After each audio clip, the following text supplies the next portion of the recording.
Graça e a paz do Senhor, irmãos. Nós vamos visitar novamente a série de Salmos, a exposição do Saltério. Nós estávamos há algum tempo estacionados, então antes de retornarmos às epístolas pastorais, nós vamos visitar um pouquinho os Salmos e nos deleitar naquilo que for conhecido como a escola da oração, a universidade da oração.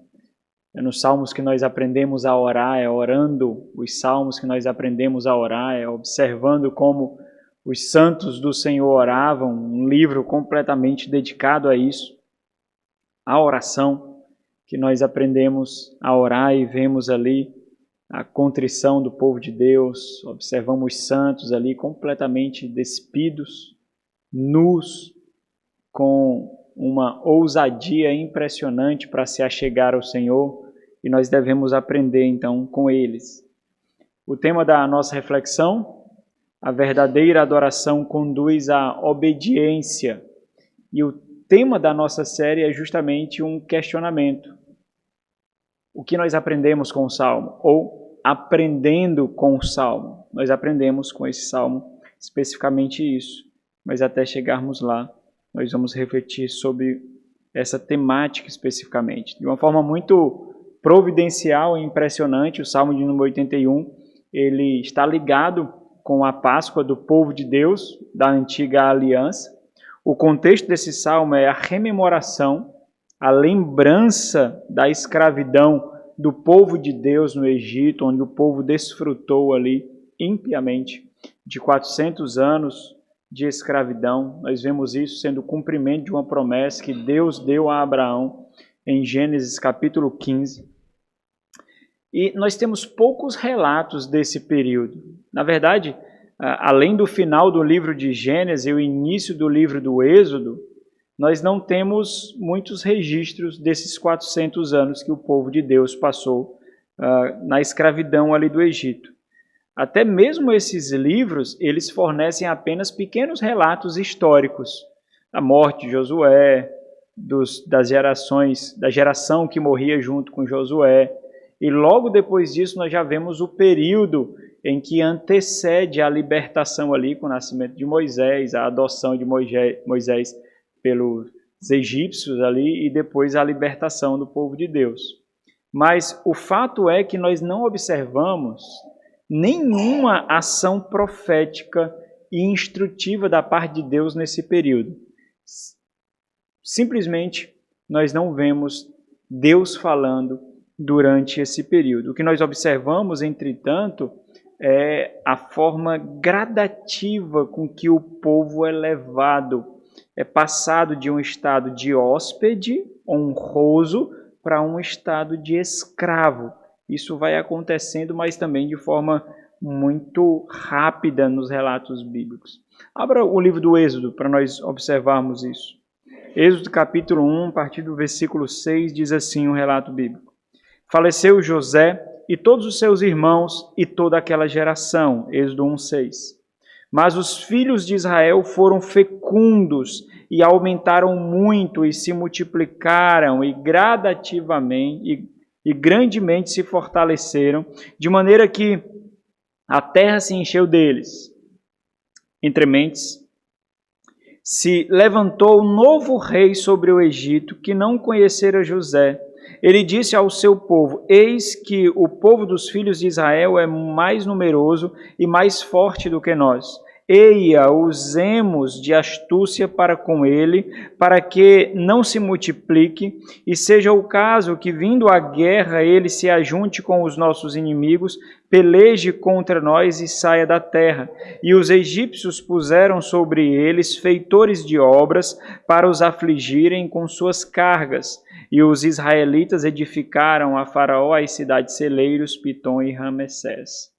Daí em diante, geração após geração, o povo foi submetido a esse silêncio profético, ao mesmo tempo em que nós observamos ali que acontecia uma lavagem cerebral, em que uma lavagem cerebral era executada. O Senhor, então, ouve os gemidos do povo de Deus, do seu povo, o povo com que ele decidiu se pactuar, e após subjugar Faraó, após subjugar os egípcios, através de Moisés e Arão, no último ato, a Páscoa é instituída pelo Senhor.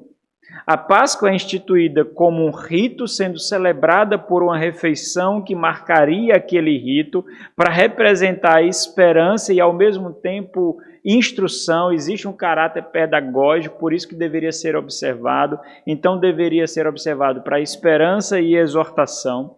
Ali, naquele último momento, um cordeiro sem defeito deveria ser imolado, deveria ser sacrificado. O sangue desse cordeiro deveria ser passado nos umbrais das portas das residências do povo de Deus, para que quando o anjo da morte visitasse e atravessasse o Egito, ao ver o sangue do sacrifício do cordeiro tributado ao Senhor sem defeito, aquelas casas não seriam machucadas, maculadas, elas seriam preservadas pelo anjo da morte enviado pelo Senhor.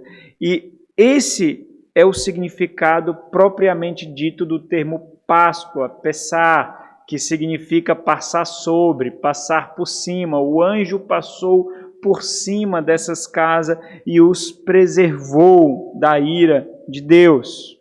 E segundo o Salmo 81, tudo isso, toda essa rememoração deve resultar em adoração por parte do povo de Deus. É aí que nós vemos todo esse contexto criado aqui para o Salmo 81. O Salmo ele é dedicado como sendo da autoria de Asaf.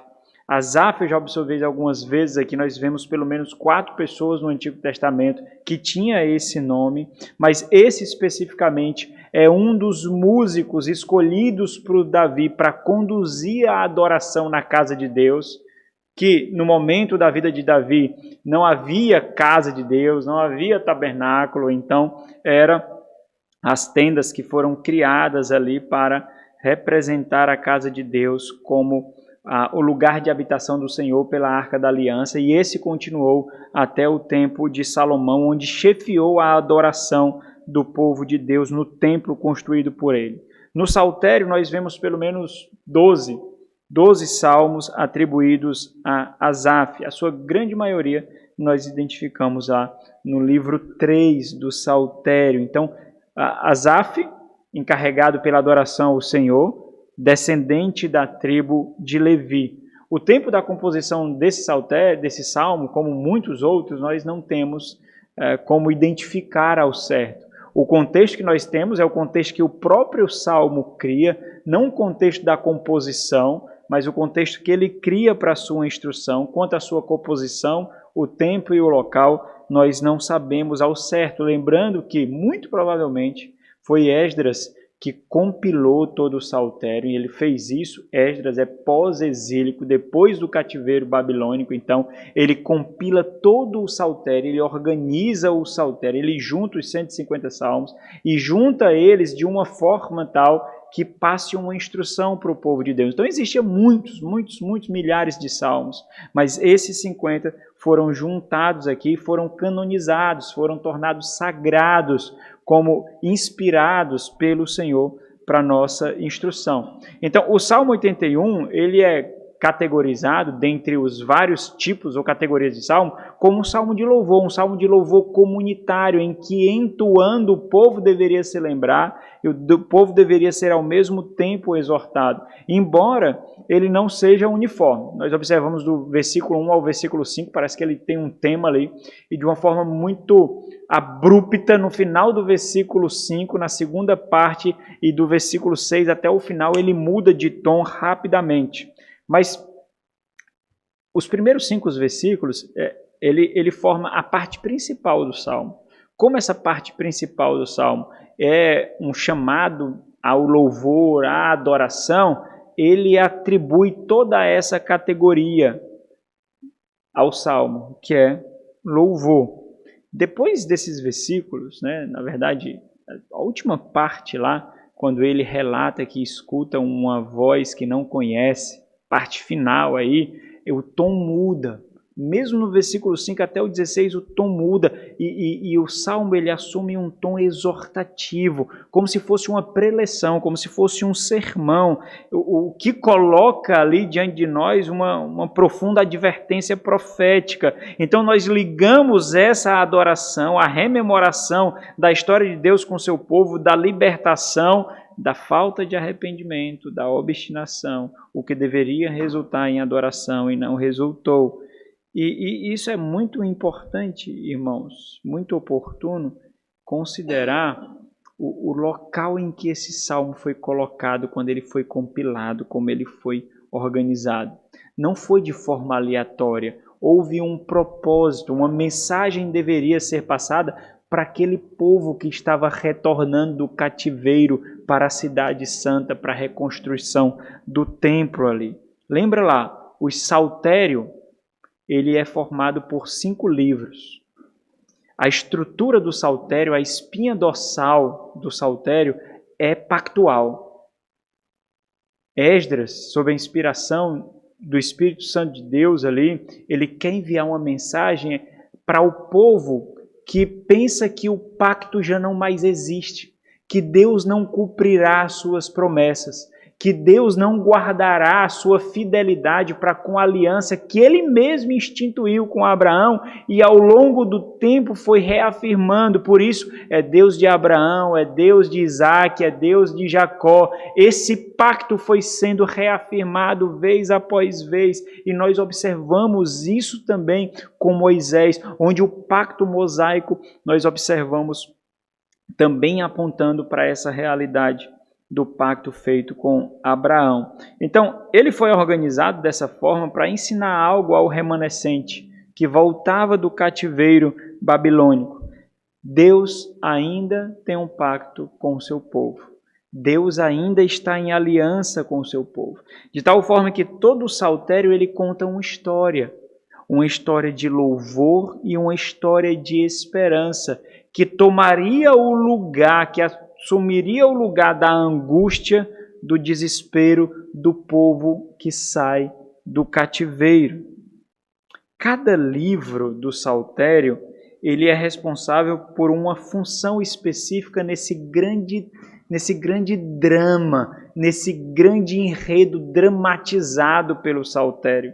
O livro 3, esse é o drama pactual, é o drama pactual do povo de Deus. Deus fez um pacto, Deus mostraria o que realizaria através desse pacto, o povo quebrou o pacto e Deus retornaria com esse pacto aqui. O livro 3 especificamente mostra essa parte sombria, essa parte mais densa desse enredo. O livro 3 vai do Salmo 73 até o Salmo 89. Então o Salmo 81 está inserido no livro 3. E esse é o livro sombrio do saltério, é o livro amargo, é o livro ríspido. Nele, por exemplo, nós encontramos o salmo mais ríspido, mais amargo de todo o saltério, que é o Salmo 88. O Salmo 88 ele finda com dor, ele finda com angústia. Ele finda com desespero, que é o clamor do povo de Deus, que deve ser o clamor do povo de Deus. O livro 3, que é onde o Salmo 81 está inserido, que é o contexto através do qual nós devemos entender o Salmo, ele lembra o motivo do cativeiro. É por isso que nele nós vemos várias recordações do cativeiro e do comportamento do povo que não reconheceu a boa mão de Deus, do povo que deveria adorar e não adora, do povo que deveria render devoção em gratidão e não rende. Então o livro 3 mostra isso para o povo que está retornando a Jerusalém. Ele mostra que a desobediência causa dores. Esse é o caráter pedagógico de todo esse livro, número 3 do Saltério. A desobediência tem consequências nocivas, a desobediência causa dores, a desobediência nos aliena de Deus, a desobediência destrói o nosso relacionamento com Deus. Esse livro lembra que se afastar de Deus nunca é um bom negócio.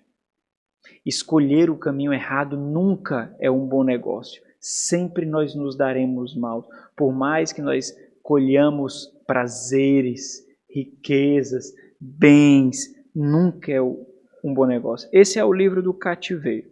Então, o que nós aprendemos com o Salmo 81? Nós aprendemos que a verdadeira adoração nos conduz à obediência. E nós vamos ver os vários aspectos disso. A verdadeira adoração nos conduz à obediência. Era isso que o povo não deveria esquecer, embora tenha esquecido, e nós vimos o resultado disso. Gratidão nos leva à adoração e obediência nos leva a mostrar que nós confiamos no Deus que nos preserva, que nos abençoa, o Deus que cuida de nós. E aí, irmãos, eu preciso dar uma palavrinha sobre a adoração antes de nós continuarmos. Não existe adoração sem obediência. Nós vimos isso na primeira exposição que nós tivemos aqui, a primeira epístola de João. Estamos sendo lembrados disso novamente. Não existe adoração sem obediência. O culto ao Senhor, então, é uma resposta obediente e submissa ao agir de Deus em nossas vidas. Nós cultuamos a Ele porque nós simplesmente respondemos ao seu agir. Donald Whitney, daquele livro Disciplinas Espirituais, ele fala sobre isso. Ele diz: adoração é focar em Deus e responder positivamente a Ele. Adorar a Deus é atribuir a Ele o devido valor, magnificar a sua dignidade de louvor, ou melhor, aproximar-se e referir-se a Deus porque Ele é digno. Agora, guarda esse final. Você que está respondendo o guia do sermão. O que significa adoração? Adorar é focar em Deus e reagir a Ele. Nós respondemos a Ele. Essa dinâmica não acontece somente com o povo de Deus. Nós somos adoradores. Nós podemos adorar a Deus ou podemos adorar outra coisa ou alguém qualquer. Essa dinâmica acontece em todos os níveis, nas mais variadas esferas. Todos os níveis de adoração é uma resposta de obediência, até mesmo a idolatria nos mais variados aspectos. O pastor John Piper, falando sobre isso, ele diz o seguinte: todos neste mundo adoram alguma coisa, do mais religioso ao mais cético.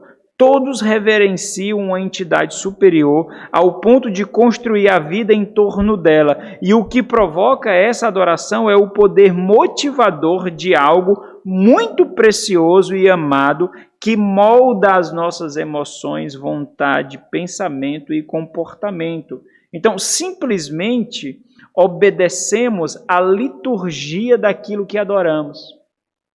Se nós adoramos o nosso trabalho, nós observamos essa liturgia. A liturgia da adoração ao trabalho é nos sugar ao máximo, ao ponto de esquecer a nossa fé e aqueles que amamos. Se nós adoramos o entretenimento, então nós seguimos a liturgia do entretenimento. Se nós adoramos o nosso corpo, nós seguimos toda a liturgia de exposição do nosso corpo.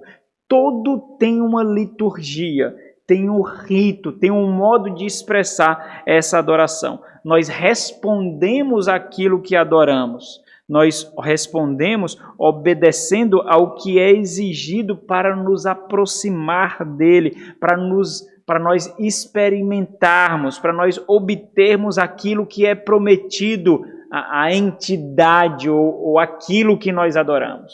Então nós obedecemos.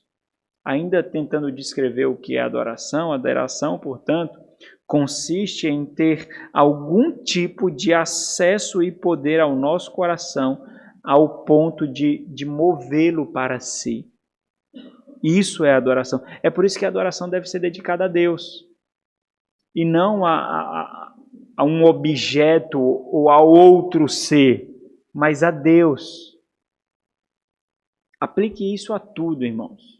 Nós podemos aplicar isso a tudo, ao seu filho, ao seu cônjuge, ao trabalho, a amizades, a recursos financeiros. Nós aplicamos isso a tudo, seja um relacionamento, seja um trabalho, tudo nos oferece uma liturgia a ser seguida. Promessa subjetivas ou não, e nós obedecemos a tudo o que é exigido, mesmo que inconscientemente, para nós obtermos aquilo que nos é prometido. Isso acontece nas igrejas falsas, nas igrejas neopentecostais, nas igrejas infiéis. Promessas estão sendo dadas ali, promessas estão sendo oferecidas, e um rito é seguido. E aqueles que querem obter aquela promessa seguem esse rito direitinho. Nós vemos isso nas promessas de ganho fácil, de enriquecimento fácil, nas promessas de emagrecimento rápido. Nós vemos isso em tudo. Tudo promete algo e oferece um rito. As amizades que nos corrompe, embora nos prometa afeto, relacionamento, cumplicidade. Nos relacionamentos amorosos, nós observamos isso, onde nós somos prometidos ali que encontraremos o amor da nossa vida, o sentido da nossa vida naquela relação amorosa. Nós vemos isso em tudo. Mas o meu ponto, irmãos, é muito simples. Obediência expressa devoção. Obediência expressa devoção. Nós só obedecemos por causa dessa devoção. Por isso, a obediência é um ato de adoração, porque ela expressa devoção. Não foi isso que nós já lemos aqui algumas vezes, João capítulo 14, versículo 15, se me amas, guardareis os meus mandamentos. Um pastor muito piedoso, ele falou um pouquinho sobre isso. Ele diz o seguinte: piedade significa responder à revelação de Deus em confiança e obediência, fé e adoração, oração e louvor, submissão e serviço. Outro, falando sobre a igreja, ele diz o seguinte: a igreja é chamada para servir a Deus de 3 formas: servi-lo diretamente em adoração, servir aos santos em nutrição e servir ao mundo em testemunho. Por isso, obediência é um distintivo e uma autenticação da verdadeira oração. Não existe verdadeira oração sem obediência, simplesmente porque tudo isso está interligado: adoração, obediência, devoção, amor. Ou seja, a verdadeira adoração nos conduz à obediência. Ora, sabemos que o temos conhecido por isso, se guardamos os seus mandamentos. 1 João 2,3. Então, o que nós aprendemos com o Salmo 81? A verdadeira adoração conduz à obediência. E nós vamos ver 4 pontos. Primeiro ponto: em obediência ao Senhor, adoramos. Versículo 1 ao 5. Segundo ponto: em gratidão ao Senhor, adoramos. Última parte do versículo 5 até o versículo 7. Terceiro ponto: em temor ao Senhor, adoramos. Versículo 8 ao versículo 10. E último ponto: em submissão ao Senhor, adoramos. Versículo 11 ao versículo 16. Então vamos nós, primeiro ponto aqui, versículo 1 ao versículo 5, essa primeira parte. Em obediência ao Senhor adoramos, então obedecemos ao Senhor, então adoramos. É uma consequência natural. O salmista afirma expressamente que adorar é resultado de obediência.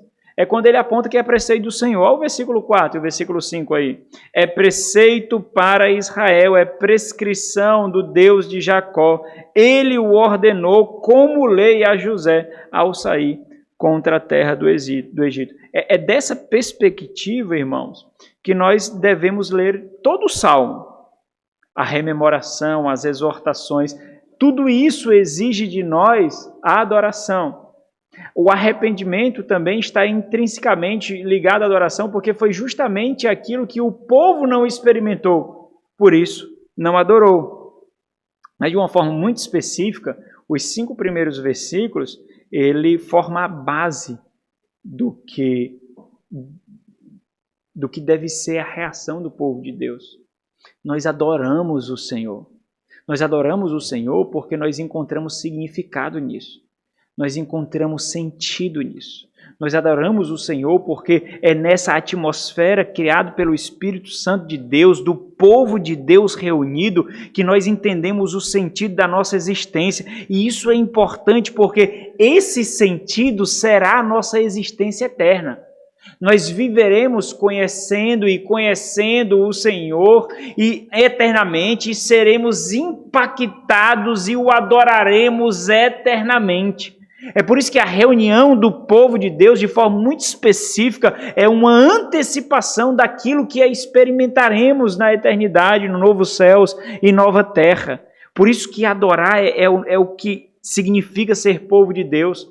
É uma resposta natural de um coração recebido por Deus, que é devoto a Ele, que é contrito a Ele. Por isso que a adoração mecânica é o suprassumo da impiedade. É perversa. Os irmãos recordam a forma vigorosa que o Senhor Jesus acusou os fariseus? Mecanicamente forjando piedade, forjando contrição, aparência de santidade, forjando uma santificação com as próprias mãos, deixando de lado completamente a mortificação. Mortificação não fazia parte da sua dieta, porque mortificação não dava para ser manipulada, não existia mortificação. Quando nós vemos a casa de Deus, pensando na janta que iremos ter, no filme que vamos assistir, na pizza que vamos comer, no trabalho de amanhã, no sono que vamos ter, você está dizendo o seguinte, ó, tudo isso é maior do que o Senhor, porque o Senhor não capta a minha atenção, mas tudo isso capta a minha atenção. Tudo isso é maior do que Deus, tudo isso é superior a Deus, porque isso tem a devoção. Tem a devoção no meu coração a tal ponto que eu posso estar em qualquer lugar, mas a minha mente será inclinada para isso. A minha mente será conduzida para isso. Mecanicidade, irmãos, é uma ferramenta usada por a nossa carne, para tirar a sensibilidade da devoção no nosso coração. Muito cuidado. Eu ouvi isso no sermão do pastor Hernandes Dias Lopes. Muitos anos atrás, mas aquilo me pegou. E eu já mencionei isso várias vezes. Muito cuidado ao se acostumar com o sagrado. Muito cuidado a se acostumar com aquilo que é santo. Quando você pisa em terra santa, em solo santo, você tem que perceber a santidade daquilo. Hoje em dia, nós queremos extraordinários, coisas extraordinárias, e as coisas comuns são desprezadas por nós. Famílias comuns são as coisas mais extraordinárias desse mundo. Pais comuns, mães comuns, filhos comuns, uma família comum, disse Chesterton. São as coisas mais extraordinárias desse mundo, que nós desprezamos. Muito cuidado se acostumar com o sagrado. Então, adoração significa também se regozijar em Deus. E é dessa forma que o salmista trata a adoração. Ou seja, é radicalmente contrário ao senso comum que nós vemos tomando por compreensão o que significa obedecer.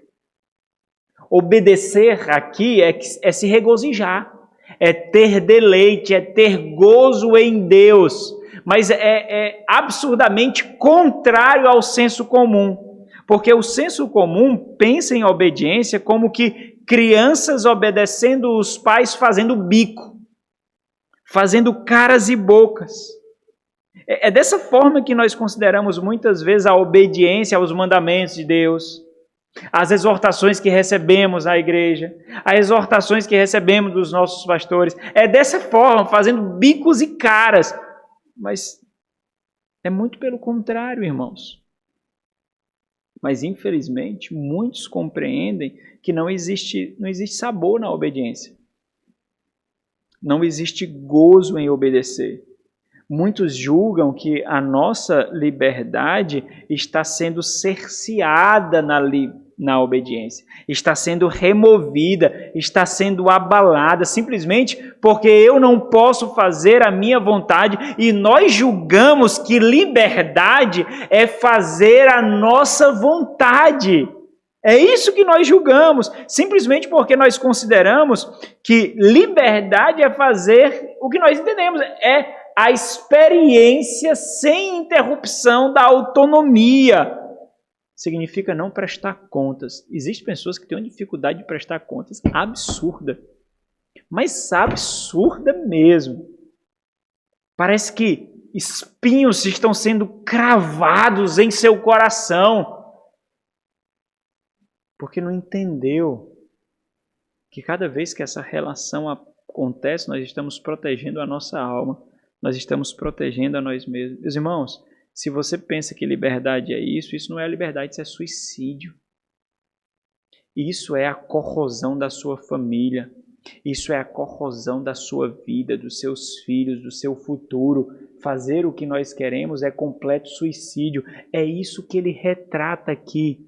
Lá no final, ele não me ouviu, então eu o deixei segundo os seus próprios raciocínios. Eu o deixei segundo os seus próprios conselhos. O que foi que aconteceu com o povo? Nós sabemos o que aconteceu com o povo. Porque Deus os entregou.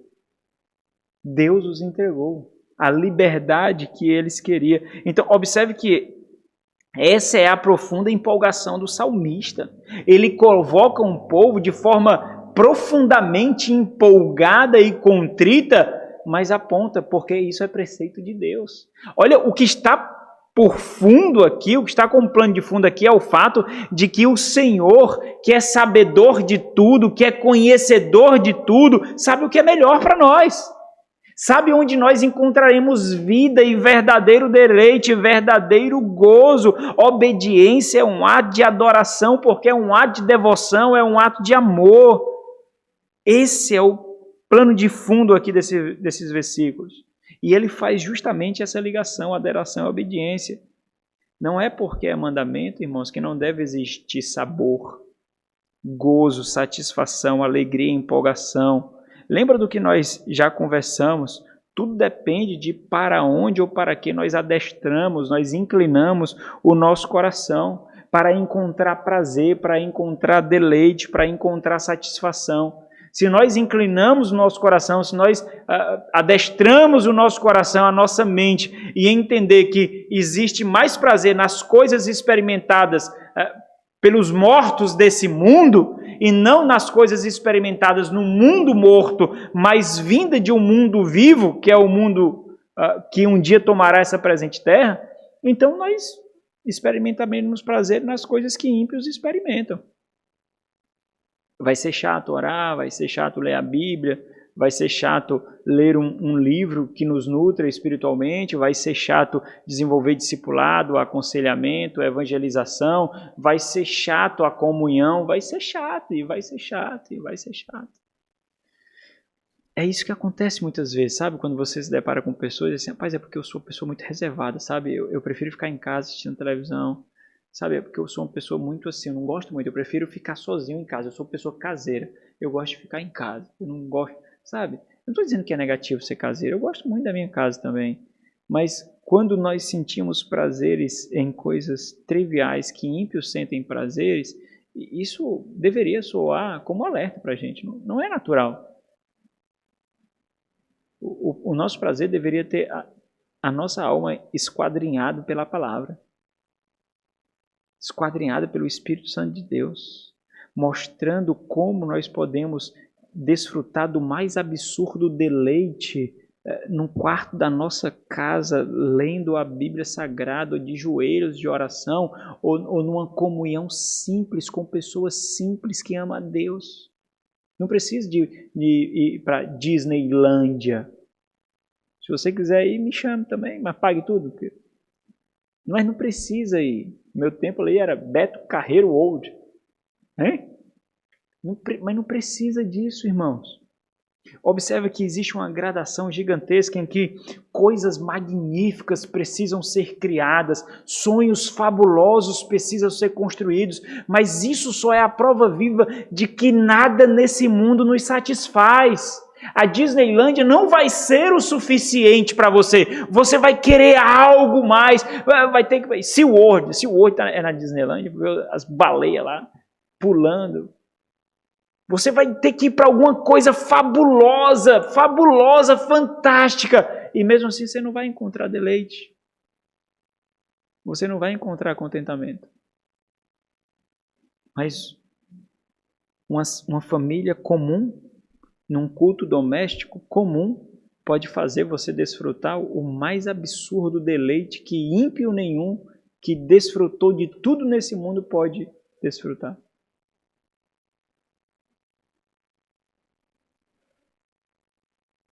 Mas na obediência há satisfação, há paz.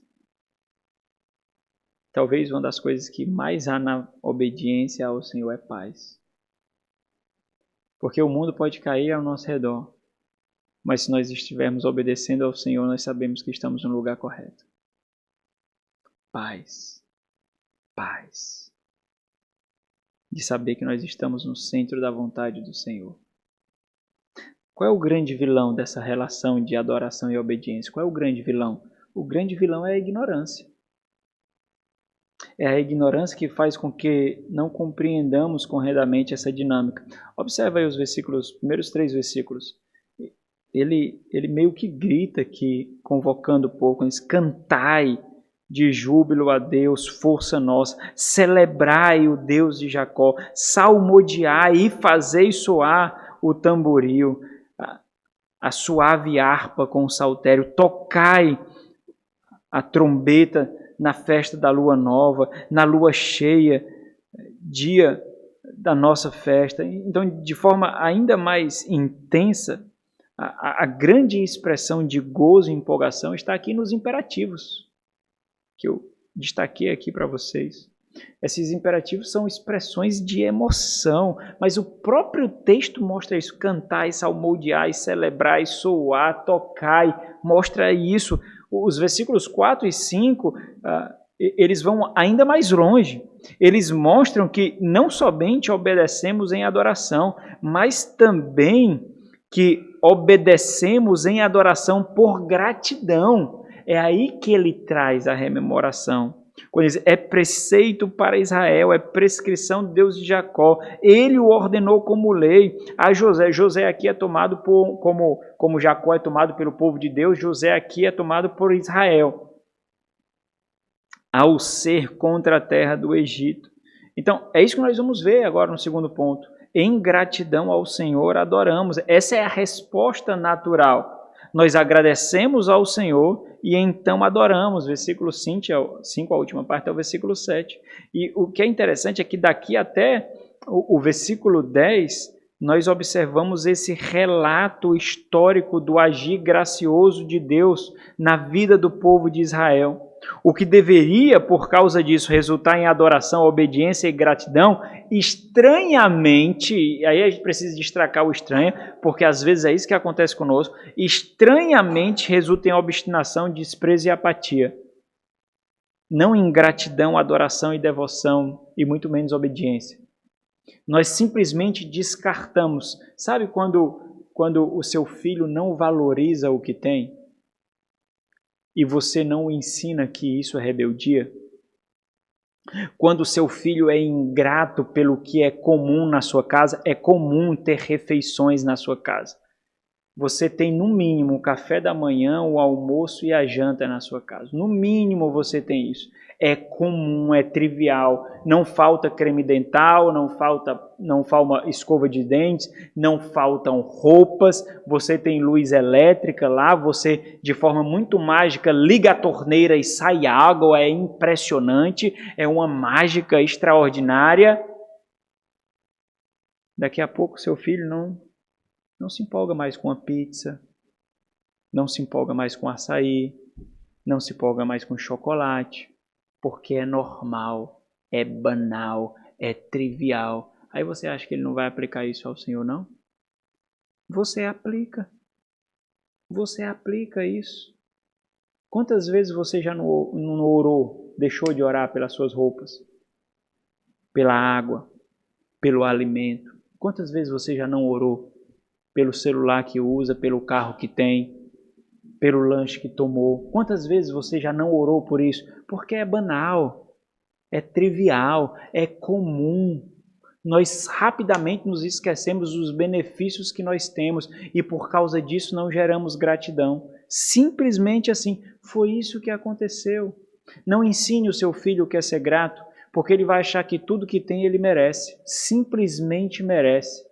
Você é obrigado a dar a ele e ele merece. Simplesmente assim. Ele vai aplicar isso nas murmurações do trabalho porque não tem o salário que deveria ter. Ele vai aplicar isso a tudo nas murmurações do Senhor porque simplesmente ele não tem um exemplo vivo em casa, porque ele quer e tem, ele quer e tem, ele pede e tem.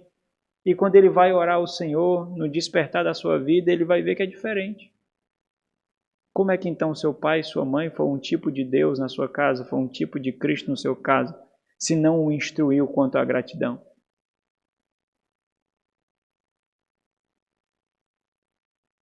É isso que destaca o final do versículo 5. Quando ele diz, ouço uma linguagem que eu não conhecera. Ele está falando de qual linguagem? Uma língua diferente do hebraico. Por isso que ele não conhece. A língua da escravidão. A língua do jugo. A língua do distanciamento de Deus. Aqui é a voz da escravidão, irmãos. É o povo de Deus sendo subjugado por uma língua estrangeira, os egípcios. A recordação deve conduzir naturalmente à ingratidão. Observa que diante da instrução desse relato, o povo naturalmente deveria perceber que houve um erro ali. O povo que está ouvindo ali, diante desse relato. A gratidão deveria ser o resultado mais natural do agir de Deus. E essa gratidão, ela leva naturalmente à adoração e à obediência. Ações muito diferentes daquela geração que está sendo relatada agora, que experimentou vigorosamente a bondade de Deus, o agir de Deus. Versículo 6, então ele começa. Livrei os seus ombros do peso, e as suas mãos foram livres dos cestos. Aqui são metáforas para falar do trabalho escravo. Clamaste na angústia e te livrei. No início, Êxodo capítulo 2, nós vemos esse clamor. Do recôndito do trovão, do recôndito da tempestade, eu te respondi e te experimentei junto às águas de Meribá. Olha, o povo que clama não foi o povo que passou na provação. Deveria. Mas o povo que clama por não passar na provação demonstrou ser um povo egoísta. O povo não queria Deus, queria simplesmente ser arrancado da dor. Quantas vezes nós falamos aqui, não desperdice a sua doença, não desperdice a sua enfermidade, não desperdice o quarto de hospital, o leito de hospital, a cama cirúrgica, não desperdice as crises financeiras, não desperdice o desemprego, não desperdice, porque se você desperdiçar isso, você está dizendo o seguinte, Deus, eu não quero nada contigo não, é o seguinte, só quero que me tire disso. Só. Eu não te amo, eu não sou devoto ao Senhor, o meu coração não é inclinado para ti. E a prova disso é que se o Senhor me der uma aprovação, eu vou me arrebentar aqui, porque eu não vou passar não. É isso que nós estamos dizendo. Foi isso que aconteceu. O povo que clamou em angústia não obedeceu, na verdade contendeu em Meribá. Foi isso. Foi isso que aconteceu. Meribá foi o lugar onde o povo contendeu com o Senhor porque não tinha água para beber.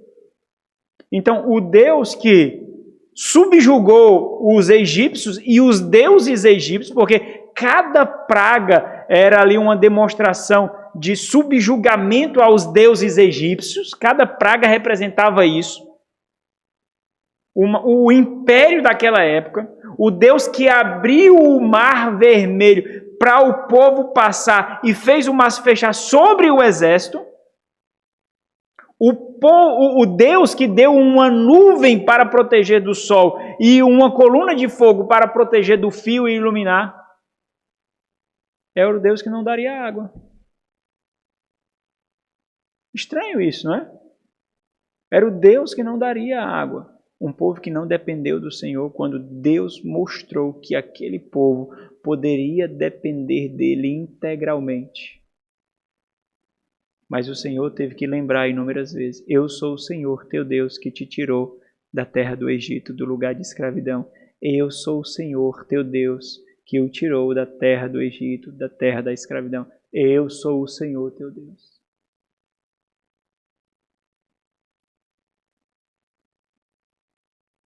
Considera aí todo o enredo do saltério. O que está sendo mostrado aqui é que Deus está no controle de tudo, irmãos. As necessidades que nós temos são oportunidades que Deus nos dá para provar a nossa fé. A enfermidade não vem a nós porque Deus perdeu o controle. As necessidades financeiras, as dificuldades nos relacionamentos, não vêm a nós porque Deus foi um lapso no controle de Deus. Deus perdeu o controle. Não acontece por causa disso. É o Deus que prova as palavras que são tecidas pelos nossos lábios. Prova o que cantamos, prova o que expressamos, prova o que testemunhamos. É aí que as nossas palavras ganharão carne, ganharão valor. Quando nós percebemos que devemos domar a língua, porque falar é fácil, mas quando somos cobrados, nós fraquejamos e então nós domamos a nossa língua. Infelizmente, nossa resposta mais espontânea diante das provações da fé é murmuração e raiva, porque nós não aceitamos, quando deveria ser descanso e oração. Isso aqui não depende de mim, não, mas orar depende. Então, vou orar. Descanso em oração, descanso e oração, confiando no Deus do pacto. Ele não é fiel? Ele é fiel ao pacto que ele fez. De alguma forma, por uma bondade que nós não conseguimos entender, ele nos colocou nesse pacto, nessa aliança. Será que ele nos colocará numa aliança para que nós morramos? Para que a fé seja roubada de nós? Não, irmãos. Alguém comentando a Bíblia sobre um ponto que falava de gratidão, ele disse o seguinte: a gratidão é aquilo que completa o círculo por meio do qual as bênçãos que caem em nosso coração e vida retornam ao doador na forma de adoração interminável, amorosa e espontânea. Essa é a contínua disposição do nosso coração. A resposta natural e a comprovação desse entendimento é a adoração ao Deus Trino. Nós comprovamos que o amamos adorando.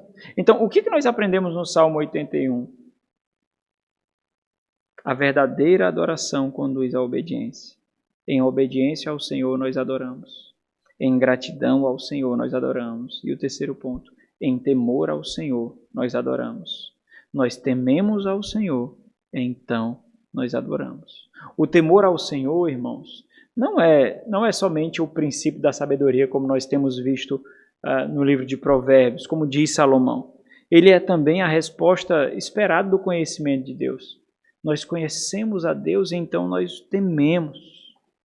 Um comentarista fez a seguinte observação: o temor do Senhor é a reverência afetuosa pela qual o Filho de Deus se curva humilde e cuidadosamente para a lei de seu Pai. Aqui o cenário ainda é o êxodo do Egito. Uma palavra de advertência tenta buscar a atenção do povo para que o povo aprenda que não existe adoração sem temor. A adoração é fruto de devoção reverente e isso não acontece sem temor ao Senhor. Não acontece. O povo de Meribá, o povo obstinado, o povo de dura cerviz, o povo deveria ouvir. O povo agora que retorna para o cativeiro deve ouvir e aprender. Olha o versículo 8. Ouve, povo meu, quero exortar-te, ó Israel, se me escutasses. E essa é uma exclamação de um pai que ama, que é Deus, para um filho que não ouve, que somos nós, que é Israel. Uma exclamação que expressa as trevas do perigo da desobediência. E nós temos visto esse tom em Provérbios. A vigorosidade de um pai que tenta mostrar o perigo, as consequências daqueles atos obstinados, impensados, de tampar os ouvidos, de tampar os olhos, de não enxergar. Então ele dá a exortação. Não haja no meio de ti Deus alheio. Contra a idolatria, a lembrança aqui do primeiro mandamento, a recordação do primeiro mandamento. Não haja no meio de ti Deus alheio, nem te prostres ante a Deus estranho. E esse mandamento foi um mandamento continuamente quebrado, ao ponto até do povo fazer uma amálgama ali, uma mistura entre religiões idólatras, culto idólatras e culto a Deus, como se isso fosse possível, para trazer a paz de consciência de que o mandamento do Senhor não está sendo quebrado. E então ele recorda, eu sou o Senhor teu Deus. Aqui ele busca o que, irmãos? Devoção, gratidão, temor. Eu sou o Senhor teu Deus, que te tirou da terra do Egito. Esse é o prefácio dos 10 mandamentos em Êxodo capítulo 20. Abre a boca e te encherei. Eu te alimentarei. Eu cuidarei de ti. Eu te darei sustento. Olha o que o Senhor está dizendo. Sê devoto a mim e nada te faltarás. Sê devoto a mim e eu cuidarei de ti. Esses versículos ele lembra de Deuteronômio capítulo 6, o Shema ali, o grande mandamento judeu. Essas são ligações das sábias exclamações do Senhor. Repetidamente nós vemos no livro de Deuteronômio, quando o Senhor expressa aquilo que ele queria esperar, naqueles versículos que começam, se apenas, se ao menos, quem dera, são exclamações de advertência e pesada. Deuteronômio 5:29 diz assim, quem dera que eles tivessem tal coração, que me temessem e guardassem em todo o tempo todos os meus mandamentos, para que bem lhes fosse a eles e aos seus filhos para sempre. Deuteronômio 32:29 diz, tomara fosse eles sábios, então entenderia isto e atentaria para o seu fim. São advertências com tom de pesar diante da rebeldia e estutícia. Isso nós, irmãos, nós estamos numa comunidade em que nós amamos uns aos outros. Os irmãos não têm líderes perversos, não têm líderes que não os amam. Não tem. A disposição de ouvir as palavras não devem ser essas. As palavras que saem da boca de uns para com os outros, quando tenta aconselhar algum, quando tenta admoestar algum, as palavras que vocês escutam, a disposição do coração que vocês escutam nesse púlpito, não deve retornar com essas expressões. Quem dera tivesses ouvido, se pelo menos ouvisse. Se pelo menos inclinasse os ouvidos para me ouvir. Porque quando isso acontece, já passou, irmãos. O cativeiro já aconteceu, isso está aqui. O cativeiro já aconteceu. A dor já foi experimentada, a morte já foi executada, a alienação de Deus já deu o seu fruto, foi miséria, dor e angústia e desgraça. Essas palavras, ela demonstram algo que já passou. Não volta mais. Se me ouvisses. Se prestasse atenção na minha palavra. Se atinasse para os meus preceitos. Se tivesse escutado a minha voz. Talvez você tenha lembranças disso, de tolices que cometeu. E no seu coração o Espírito Santo brada justamente isso. Se tivesses ouvido, se tivesses escutado a voz. Se atentasse para as minhas palavras. Essas, irmãos, são advertências extremamente importantes para nós da nova aliança. Porque nossa resposta a Deus, em temor ou não, testificará se nós fomos ou não alvos da graça de Deus, dos efeitos da obra de Cristo. Porque se nós somos participantes da nova aliança, nós fomos alvos do efeito da obra de Cristo Jesus. Mas a resposta natural deve ser essa. Nós não devemos ouvir essas palavras, irmãos. Não cabe a nós ouvir essas palavras. Quem dera que eles tivessem tal coração. Tomara fossem eles sábios. Essas palavras não cabem a nós. Um coração novo, dado por Deus como resultado da morte e ressurreição do Senhor Jesus Cristo, teme a Ele e o adora. Isso é natural, é uma disposição natural. É esse temor que limpa os nossos ouvidos para que ouçamos a lei de Deus, para que esse novo coração o busque em adoração. O que nós aprendemos com o Salmo 81, irmãos? A verdadeira adoração conduz à obediência. Em obediência ao Senhor nós adoramos. Em gratidão ao Senhor nós adoramos. Em temor ao Senhor nós adoramos. E por fim, em submissão ao Senhor nós adoramos. Nós nos submetemos ao Senhor, então adoramos. E aqui, irmão, submissão é uma resposta natural de um coração que se sujeita a Deus. Em reconhecimento à sua autoridade, poder, majestade, soberania. Submissão é uma disposição de quem confia. Submissão é a ação de quem confia. Submissão é a expressão de amor de quem confia. Não ser submisso significa naturalmente não confiar, não depender, considerar-se superior. William Hendricks, ele fez o seguinte comentário: quando a graça transforma o coração, a submissão pelo temor se transforma em submissão pelo amor. E daí nasce a verdadeira humildade. J.I. Packer, ele fez a seguinte consideração, que eu já mencionei para os irmãos, mas eu quero mencionar novamente. Piedade significa responder à revelação de Deus em confiança e obediência, fé e adoração, oração e louvor, submissão e serviço. Rice Sproul, ele fez a seguinte observação: viver em submissão ao Deus que ordena tudo é a essência da fé. Essa, por exemplo, é a reflexão do apóstolo Paulo em Efésios capítulo 5. Ele mostra que submissão a Deus ela é evidenciada pela sujeição nas mais variadas esferas que o Senhor nos constituiu para que vivamos. É uma evidência de que nós estamos cheios do Espírito Santo de Deus.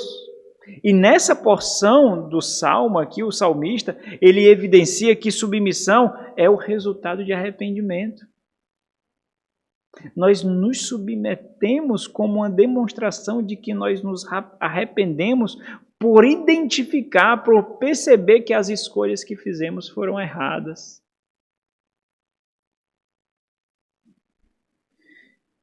Embora aqui nós vejamos ainda alguns apontamentos sobre a biografia do povo de Deus, especialmente o seu relacionamento com Deus, o Salmo ele assume um tom de pesar ainda maior. Os irmãos podem perceber aí a partir do versículo 11 as expressões mais emocionais, como que melancólicas, como que mais afetivas. Difícil falar sobre isso porque Deus não tem emoções, mas nós as temos. Então, o Senhor que revela a si mesmo para nós precisa que nós tenhamos essa experiência do que a nossa obstinação causa a um Deus que nós não conseguimos discernir como isso comunica-se com Ele. Mas o ponto é que isso expressa que nós corrompemos em alguma medida o caminho que nós deveríamos seguir e por isso nós colhemos os frutos. O ponto é que todas as oportunidades de arrependimento elas foram desperdiçadas e isso talvez não é percebido por nós como deveria. Nós temos inúmeros pontos de parada para reflexão na nossa caminhada. Nós temos inúmeras oportunidades de arrependimento e nós desperdiçamos isso. a semelhança do que foi desperdiçado pelo povo de Deus. A dificuldade de discernimento aqui que nós não alcançamos é que sempre quando nós desperdiçamos oportunidades de arrependimento, nós colhemos alguma coisa negativa. Mas como a disposição comum da obstinação é a ignorância, então nós somos simplesmente resultado dela e nós não percebemos.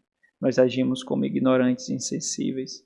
Para isso, o que aconteceu ao povo de Deus? Bocas foram caladas, profetas foram mortos, sacerdotes se tornaram à semelhança do seu povo e foram corrompidos.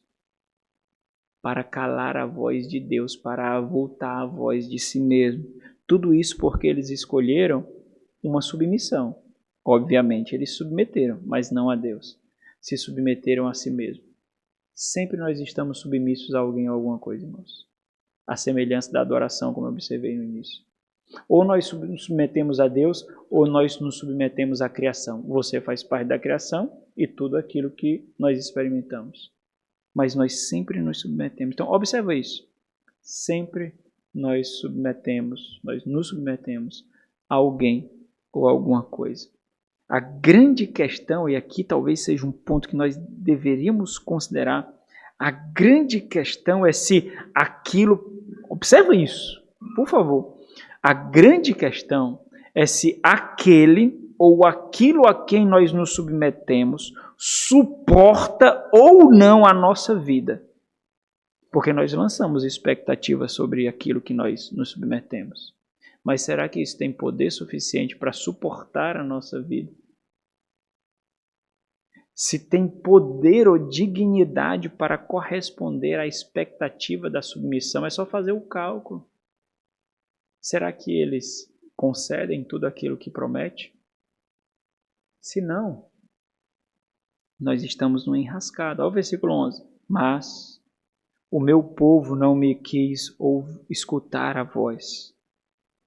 E Israel não me atendeu. Meus irmãos, vocês conseguem imaginar como é que isso daqui, como é que nós respondemos essa equação aqui? Porque como é que um povo não responde a Deus, irmãos? É Deus aqui, não é um moleque que está falando. Não é um homem pecador que está falando. Um povo não respondeu ao Deus cuja voz criou tudo. Ele criou tudo com o poder da sua palavra. E essa palavra se depara diante do coração do homem e simplesmente retorna como não. Não! O salmista está querendo mostrar o absurdo disso. Tu pensas que Deus se calarás diante da tua negação?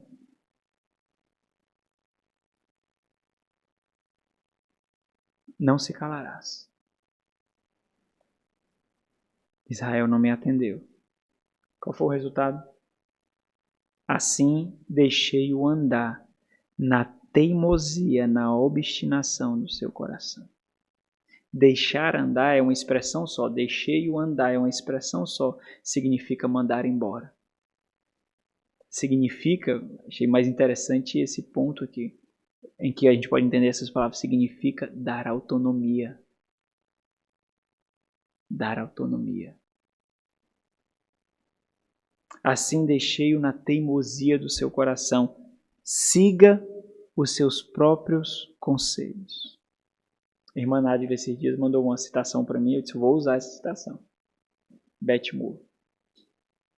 A pior coisa, ela diz, a pior coisa possível que poderia nos acontecer por sermos desobedientes seria Deus desistir de nós. Será que essa é a pior coisa? No seu coração, a sua experiência mesmo, de coração, assim, de fé, você considera que essa é a pior coisa? Porque se fosse mesmo, se você considerar mesmo, você não vai querer experimentar. Aqui o tom emotivo continua. E a intenção com esse tom emotivo é mostrar que esse peso deveria ser sentido pelo povo que não sentiu. deveria ser percebido pelo povo que não percebeu. Agora aplique tudo isso à mesma relação da libertação executada em nós pelo Senhor Jesus Cristo, que nos removeu do império das trevas, através do sacrifício do Cordeiro perfeito enviado pelo Pai para o nosso benefício. O versículo 13 diz: se o meu povo me escutasse, se Israel andasse nos meus caminhos. E nós temos visto em Provérbios qual é o resultado de ouvir a voz correta, irmãos. Qual é o resultado de ouvir a voz da sabedoria? O resultado é provisão, o resultado é segurança, o resultado é sabedoria, é vida. O Senhor revela que eles teriam isso se eles tivessem ouvido a Ele. E eles sabiam disso, porque estava lá nas promessas pactuais. Eles sabiam disso, eles sabiam, não somente eles sabiam, como eles experimentaram isso massivamente na libertação da escravidão do Egito. Versículo 14, eu de pronto lhe abateria os inimigos. E é como se ele estivesse dizendo, tu sabes, olha o que eu fiz, eu sou o Senhor teu Deus que te tirei da terra do Egito. Eu de pronto lhe abateria o inimigo e deitaria mão contra os seus adversários. Os que aborrecem, os que desprezam ao Senhor, se lhe submeteriam, e isto duraria para sempre. Eu o sustentaria com um trigo mais fino e o saciaria com o mel que escorre da rocha. Aqui são as bênçãos pactuais que estão sendo evocadas aqui. Eles sabiam que eles teriam isso. Você sabe o que você vai desfrutar no novos céus e nova terra. Mas existem alguns momentos que você escolhe os manjares desse mundo, não é? Existe. Por quê? O que está faltando para você desfrutar menos dos manjares que apodrecem desse mundo? Por olhar pelo grande banquete de deleite que você experimentará na presença do nosso Salvador. Mas impiamente eles escolheram não se submeter a Deus e não adorá-lo, e submeter a si mesmo e adorar a si mesmo. Quando nós estávamos expondo Oséias aqui, nós chegamos no ponto central do que é a idolatria. A idolatria é a idolatria ao ego. Nós apenas usamos meios para expressar. Nós idolatramos deuses que nós criamos, nós idolatramos entidades pagãs que nós fabricamos, mas a idolatria, no final das contas, é a idolatria ao eu. Porque nós adoramos aquilo ou a quem nos promete o que nós ansiamos. Quem é que anseia? Nós. Então a idolatria sempre diz respeito ao ego, ao eu. Deuteronômio 28:7, o Senhor diz: o Senhor fará que sejam derrotadas na tua presença os inimigos que se levantarem contra ti. Aqui são as bênçãos pactuais. Por um caminho sairão contra ti, mas por 7 caminhos fugirão da tua presença. Então, para a gente fechar, o que nós aprendemos com o Salmo 81? Que a verdadeira adoração, ela conduz à obediência. Em obediência ao Senhor adoramos. Em gratidão ao Senhor adoramos. Em temor ao Senhor adoramos. Em submissão ao Senhor adoramos. E nós vamos concluir observando essa mesma dinâmica oferecida aqui pelo salmista para exortar o povo da antiga aliança a confiar em Deus e a se voltar para Ele em obediência e adoração. A Páscoa da antiga aliança era apenas um símbolo. Era apenas uma sombra de uma realidade que viria. Aquele sacrifício do cordeiro perfeito que deveria ser imolado era apenas um lembrete de que um cordeiro perfeito viria para que o seu sacrifício fosse realizado não continuamente, mas uma vez por todas, e isso aconteceu com o Senhor Jesus Cristo. Antes disso, então, ele instituiu a ceia do Senhor, De tal forma que nós não celebramos mais a Páscoa, nós celebramos a ceia do Senhor, para que esse evento ele fosse recordado até a segunda vinda, quando ele viria e consumaria a sua obra, e dessa forma a ceia do Senhor também é uma expressão de esperança e exortação para o povo da nova aliança. Por isso, apenas aqueles que fazem parte do povo pactuado com Deus deve celebrar a mesa do Senhor. A semelhança do que aconteceu na antiga aliança. Foi apenas aquele povo que foi chamado para celebrar a Páscoa. Isso também acontece na nova aliança. Agora, olhando todo esse cenário, irmãos, adorar a Deus obedecendo aos seus mandamentos, não somente deve ser natural para o povo da nova aliança, mas deve ser desejado por nós. Deve ser o nosso anseio mais profundo. Porque é adorando a Deus que nós conseguimos tocar a dignidade sendo reconstruída depois da queda. O Senhor disse: arrependei-vos, porque está próximo o reino dos céus. Nós expressamos obediência aqui, experimentando contrição. É isso que é arrependimento. Nós obedecemos, forjando contrição no nosso coração. E segundo o próprio Salmo, arrependimento também é uma expressão de adoração. Nós vamos celebrar a ceia do Senhor, mas antes disso vamos fazer uma oração, agradecendo a Deus. Senhor nosso Deus, Pai de misericórdia, de graça, Senhor de infinito amor. Senhor que não leva em conta os nossos erros, as nossas falhas, os nossos vacilos e pecados, porque tudo foi colocado sobre os lombos de Cristo.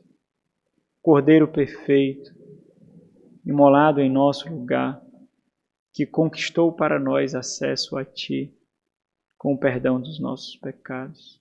Te agradecemos, ó Deus, por Tua santa providência, colocar esse salmo para nossa exposição, onde podemos recordar, ó Deus, daquilo que o Senhor instituiu para esperança e exortação. Que essa também seja a nossa realidade, ó Pai. Em nome de Jesus. Amém.